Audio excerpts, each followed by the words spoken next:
نحمده ونصلي ونسلم على سيدنا ومولانا محمد رسوله النبي الأمين المكين الحنين الكريم الرؤوف الرحيم. أما بعد، فأعوذ بالله من الشيطان الرجيم. بسم الله الرحمن الرحيم.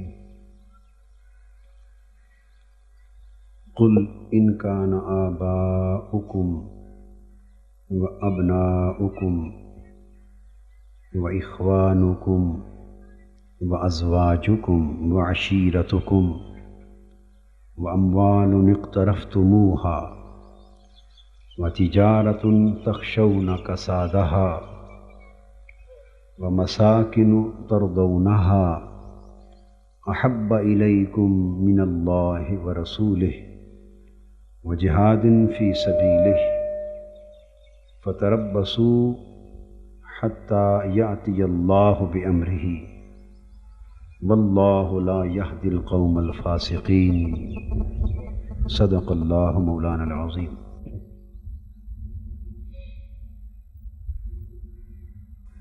محترم مشائخ و علماء کرام، معزز خواتین و حضرات اور عزیزان گرامی قدر، اللہ جل مجدہ کا شکر ہے جس کی توفیق سے ہمیں اللہ کی بندگی اور حضور نبی اکرم صلی اللہ علیہ وآلہ وسلم کی غلامی کی نسبت نصیب ہوئی.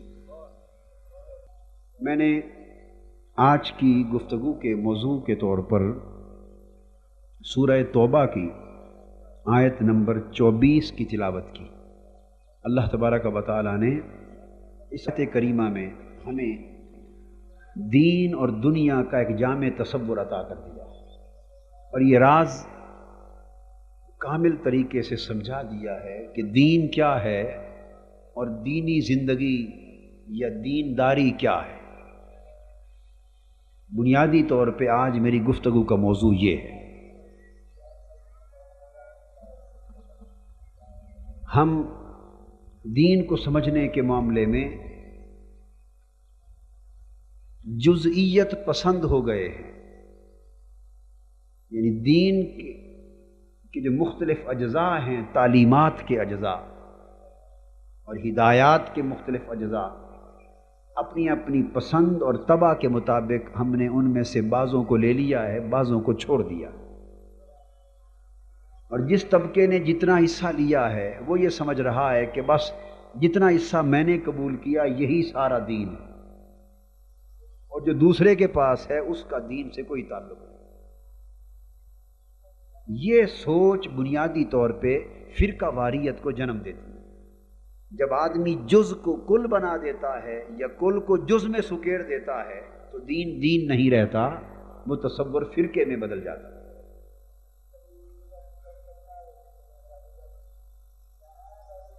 آج اس آیہ کریمہ کے حوالے سے ہمیں دین اور دینی زندگی کے ایک جامع تصور کو سمجھنا ہے. اللہ تبارک و تعالیٰ نے ارشاد فرمایا، اے میرے حبیب صلی اللہ علیہ وآلہ وسلم فرما دیجئے، قل ان کان آباؤکم، اگر تمہارے باپ، آباء و اجداد، جس میں ماں باپ بھی اور آباء و اجداد سب آ گئے، اگر تمہارے ماں باپ، وابناؤکم، اور تمہاری اولادیں، بیٹے بیٹیاں اور نسلیں سب آ گئے، وإخوانکم وازواجکم وعشیرتکم، اور تمہارے بھائی بہنیں، تمہاری بیویاں، تمہارے خاندان، تمہارے تمام رشتے، خونی رشتے جن سے ایک گھر بنتا ہے، ایک خاندان بنتا ہے، ایک قبیلہ بنتا ہے، ایک برادری بنتی ہے. ماں باپ سے لے کر اولاد، بھائی بہن، رشتہ دار، بیوی، بچے اور خاندانی نسبی خونی رشتہ داریاں ساری، یہ ایک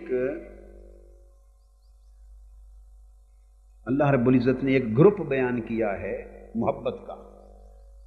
وہ محبت اس آیت کریمہ میں 4 کیٹیگریز بیان کی گئی ہیں۔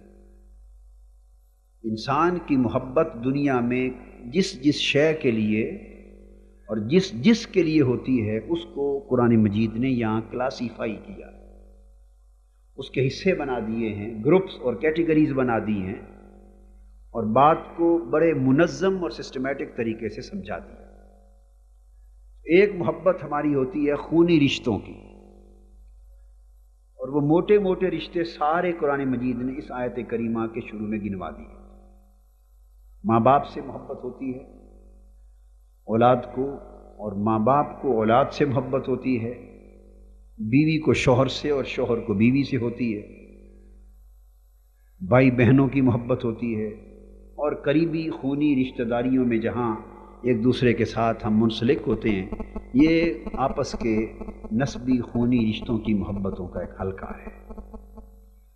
ان سارے رشتوں کو گنوا کر فرمایا کہ یہ جتنے خونی رشتے ہیں انہیں بھی سامنے رکھ لو۔ اب بات کو ساتھ ساتھ سمجھتے آئیں۔ اب آپ ان سارے رشتوں کو ایک سامنے ایک طرف رکھ لیں، اپنی نگاہوں کے سامنے ان تمام رشتوں کو اور ان رشتوں کی محبت کو ایک بلاک بنا کر سامنے رکھ لیں۔ پھر فرمایا وَأَمْوَالٌ اقْتَرَفْتُمُوهَا، اور پھر تمہارے مال و دولت جو تم محنت کر کے خون پسینہ ایک کر کے کماتے ہو، صبح سے شام تک بے آرام ہوتے ہو، بھاگ دوڑ کرتے ہو، دکانوں پر بیٹھتے ہو، دفتروں پر بیٹھتے ہو، مارکیٹوں میں جاتے ہو، سفر کرتے ہو، تکلیفیں اٹھاتے ہو، اور بڑی محنت کے بعد وہ مال و دولت جو کما کر لاتے ہو، سو اس محنت کے ساتھ اس کمائے ہوئے مال سے بھی انسان کو فطری محبت ہوتی ہے۔ فرمایا اپنے مال و دولت کی محبت کو بھی سامنے رکھ لو۔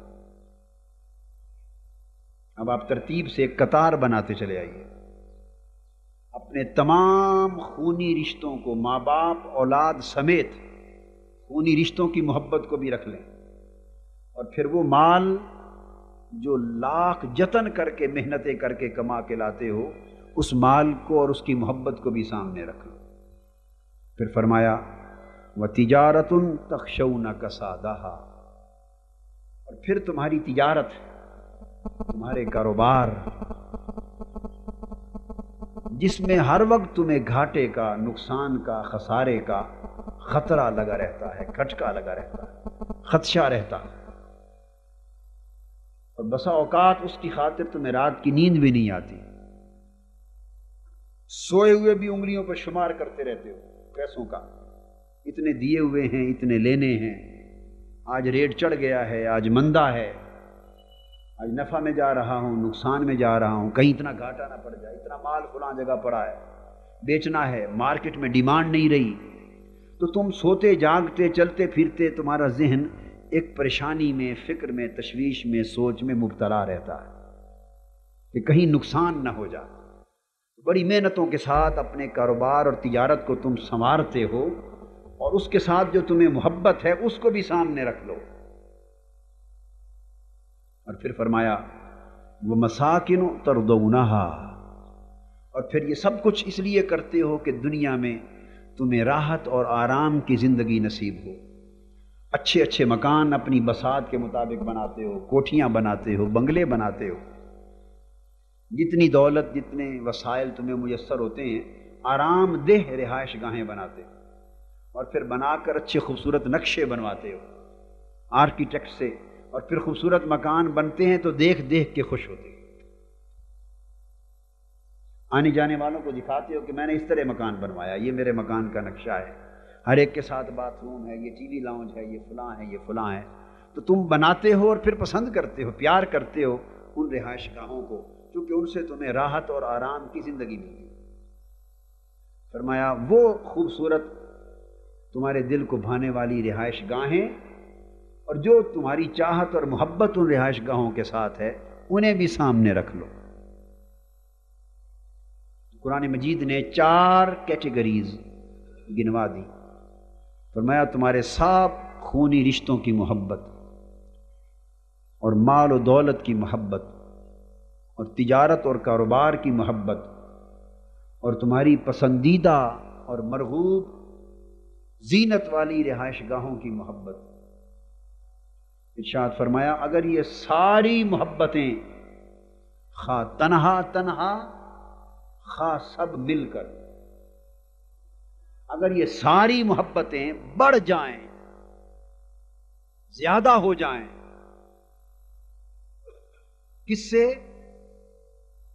ارشاد فرمایا احب الیکم من اللہ ورسولہ وجہاد فی سبیلہ، یہ ساری محبتیں جو ہم نے گنوائی ہیں اگر یہ 3 محبتوں کے مقابلے میں زیادہ ہو جائیں، 3 محبتوں سے بڑھ جائیں، وہ کون سی 3 محبتیں ہیں؟ فرمایا اگر یہ ساری محبتیں مل کر بھی اللہ کی محبت سے بڑھ جائیں، اللہ کے رسول کی محبت سے بڑھ جائیں، اور اللہ کے دین کے لیے اللہ کی راہ میں جہاد کی محبت سے بڑھ جائیں،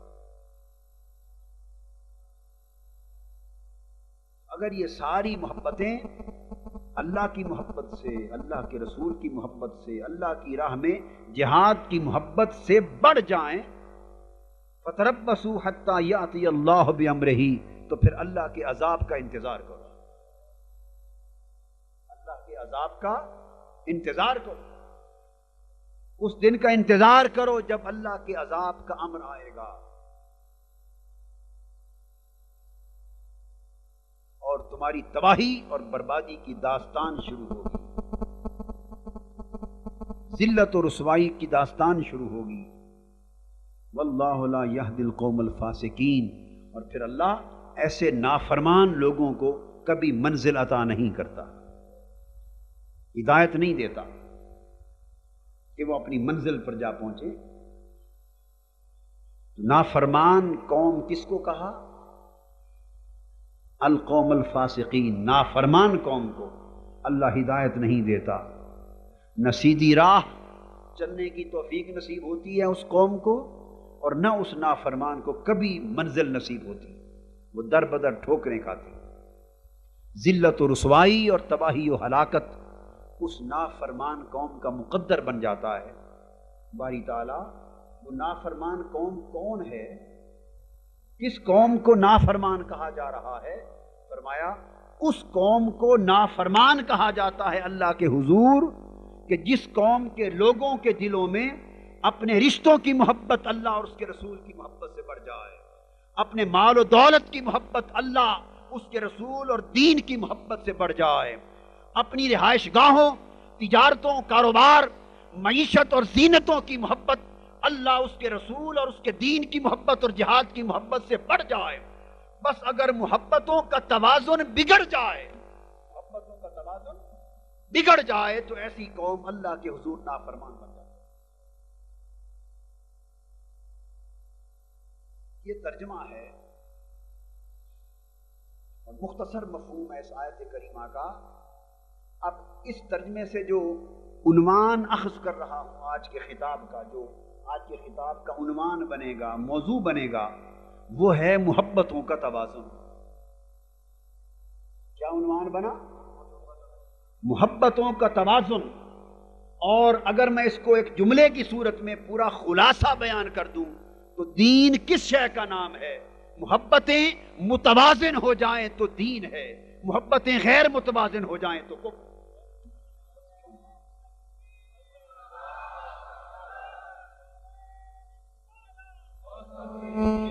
ان دو جملوں کو ذہن نشین کر لیں، یہ نچوڑ ہے پوری گفتگو کا، لب لباب ہے، اور یہ پورے دین کا مغز ہے۔ محبتیں اگر توازن میں آ جائیں تو یہ دین ہے، اور محبتوں کا توازن بگڑ جائے تو یہ کفر ہے۔ بس اتنی سی بات ہے۔ یہ ہماری سمجھ میں نہیں آ رہی۔ آج کا خطاب ایک کوشش ہے کہ یہ سمجھ جہاں تک ممکن ہو آپ کو منتقل کی جا سکے۔ اس آیت کریمہ پہ اگر آپ توجہ کریں تو اللہ رب العزت نے ماں باپ سے محبت کرنے سے نہیں روکا۔ اب آپ دوبارہ آیت پہ غور کرتے چلے۔ اولاد سے محبت کرنے سے روکا نہیں، اس محبت کو ختم کرنے کا حکم نہیں دیا۔ اگر ماں باپ سے، اولاد سے، بیوی بچوں سے، بہن بھائیوں سے، رشتہ داروں سے محبت کرنا دین کے خلاف ہوتا تو مطلقاً ان محبتوں کو کفر قرار دے دیا جاتا، ان محبتوں کو منع کر دیا جاتا، خلاف دین ڈکلیئر کر دیا جاتا۔ اللہ پاک نے ان رشتوں کی محبت کو روکا نہیں، کلیتاً منع نہیں فرمایا۔ اس نقطے کو یاد رکھنے پہلی بات۔ پھر دوسری قسم محبتوں کی بیان کی ہے اور خود فرمایا اموال اقترفتموها، اور مال جو کماتے ہو فطری چیز ہے، اس سے محبت بھی کرو گے۔ وہ جو ایک فطری سی محبت ہے اس محنت اور کمائی کے ساتھ، اس کو بھی کلیتاً منع نہیں فرمایا۔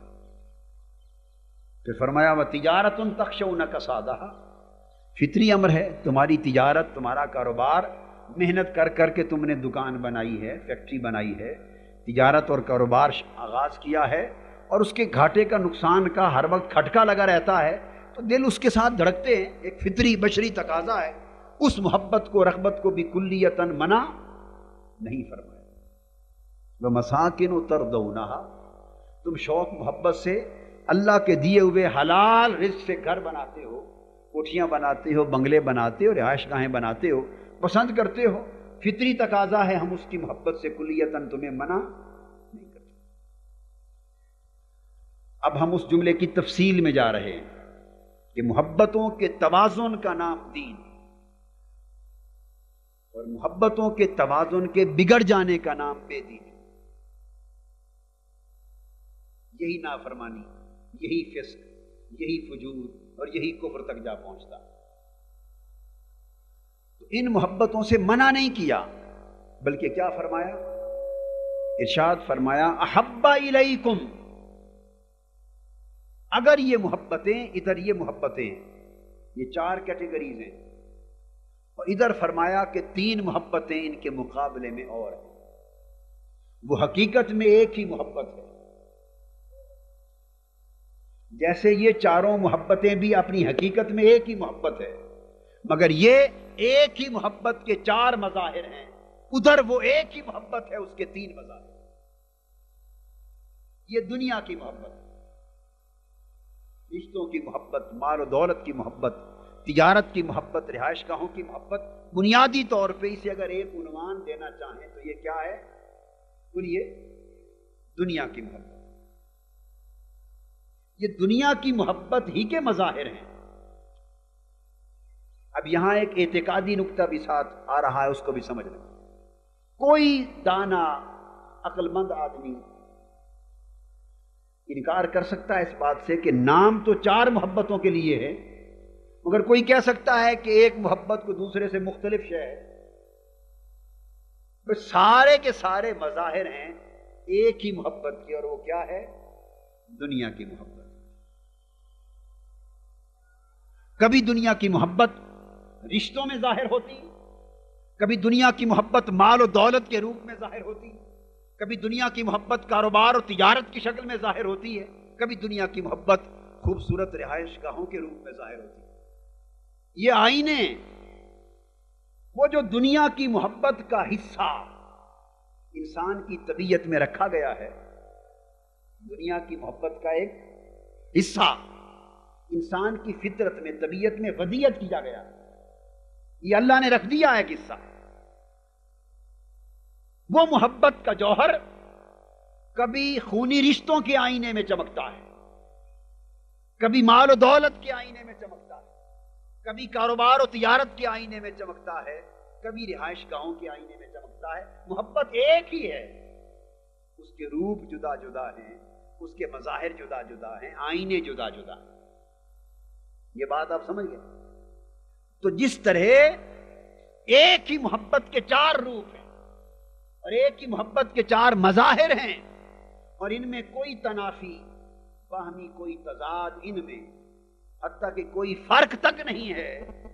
اسی طرح ادھر جن تین محبتوں کا ذکر کیا، یاد رکھ لیں یہ بھی تین الگ الگ محبتیں نہیں، یہ بھی محبت ایک ہے، آئینے تین ہیں۔ محبت ایک ہے، مظاہر تین ہیں۔ محبت ایک ہے، روپ تین ہے۔ ادھر بھی ایک ہی محبت ہے، ادھر ہی ایک ہی محبت ہے، اور وہ محبت ایمان کی محبت ہے۔ وہ محبت ایمان کی محبت ہے، وہ محبت دنیا کی محبت ہے۔ وہ جس آئینے میں دیکھو اس محبت کو چمکتا ہوا پاتے ہو، اور مومن کی ایمان کی ایک ہی محبت ہے۔ جب وہ مومن اپنے آپ کو بندے کے روپ میں دیکھتا ہے تو الوہیت کے آئینے میں محبت کا جوہر چمکتا ہے۔ جب وہ غلام کے روپ میں دیکھتا ہے تو آئینہ مصطفیٰ کے اندر چمکتی نظر آتی ہے۔ جب وہ مجاہد کے روپ میں دیکھتا ہے تو آئینہ جہاد کے روپ میں چمکتی نظر آتی ہے۔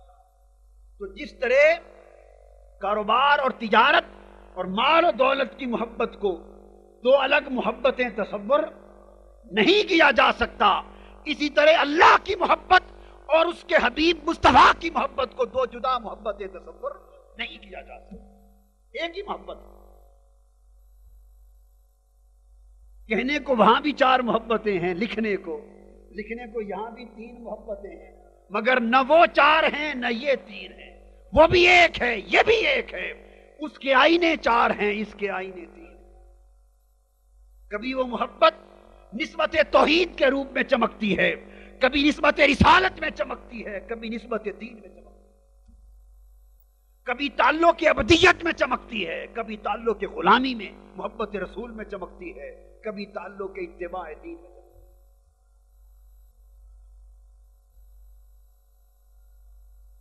کبھی انسانی ذوق خروج کرتا ہے، اللہ کی طرف طبیعت کا رجوع ہوتا ہے، تو وہ جو اللہ سے محبت کرتا ہے وہ بھی اسی ایمان کی محبت ہوتی ہے۔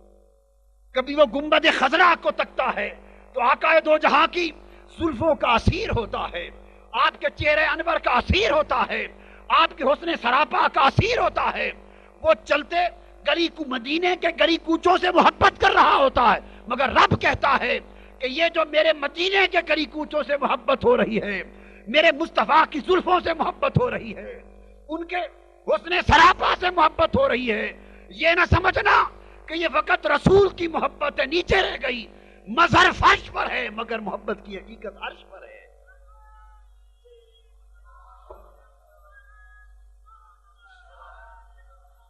یہ اسی محبت کا ایک دوسرا روپ ہے، اسی محبت کا ایک اور مظہر ہے، اسی محبت کا ایک اور آئینہ ہے۔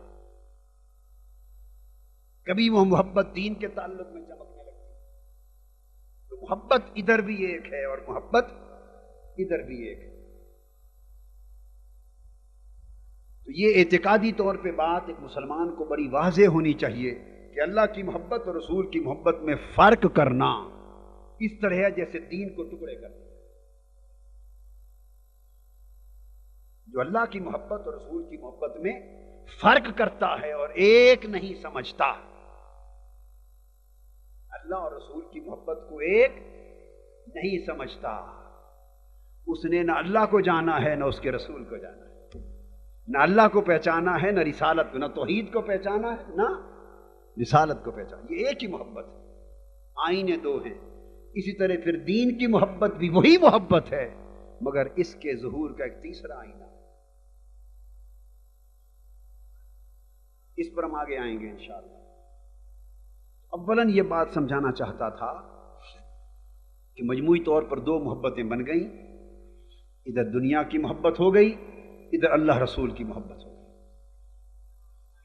منع نہیں کیا دنیا اور اس کے اسباب سے محبت کو کلیتاً اصلاً منع نہیں کیا، کیوں کہ اس محبت کا ایک حصہ انسان کی فطرت اور طبیعت میں رکھا گیا ہے۔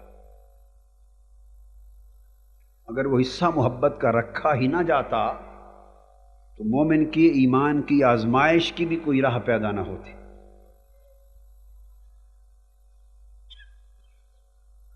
تو قرآن مجید نے فرمایا زُيِّنَ لِلنَّاسِ حُبُّ الشَّهَوَاتِ مِنَ النِّسَاءِ،